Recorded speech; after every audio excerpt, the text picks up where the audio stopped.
And sellers have reasons for the price. Some people have legitimate reasons. And they say, if I don't sell that, if I don't get this price, I'm not going to sell. Right? And I was just talking to my boy who's moving to LA. He's thinking about selling his house. And he was saying, man, if I know it's down if I don't get this price. And I'm thinking, it doesn't maybe make sense for me to sell, right? What could help them get their price is if they were to carry financing.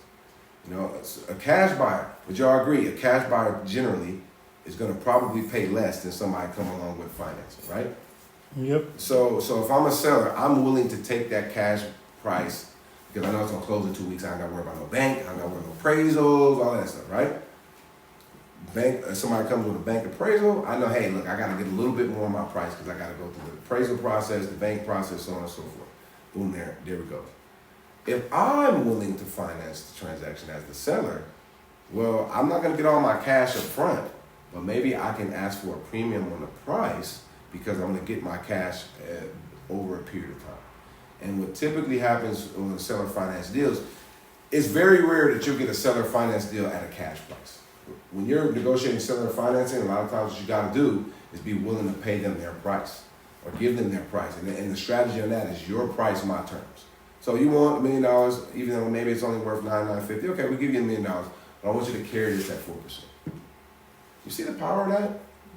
Because don't the interest rates influence the prices anyway? At the end of the day, if there's 2% money versus if there's 7% money, it's going to be an impact on the price. You know what I mean? So if we can come and say, hey, as a seller, why don't we carry this financing, right? And in doing so, maybe that allows you to get your price. Now, you're going to get it all today, but over time you can get there. And you can get there with interest, and you can, you don't have to do an exchange right now. You can defer your taxes.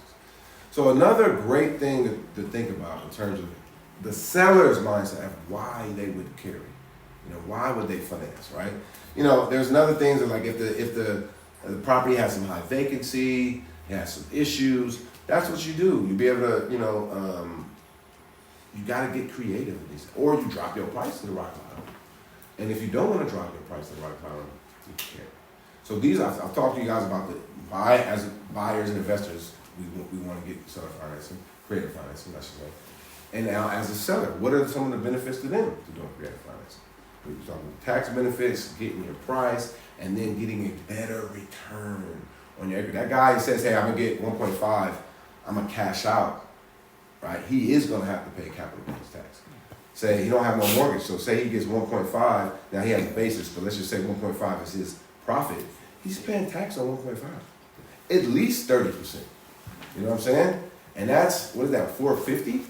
That don't make that much sense. Ouch is the word. You know what I mean? So those are some of the reasons why you would care.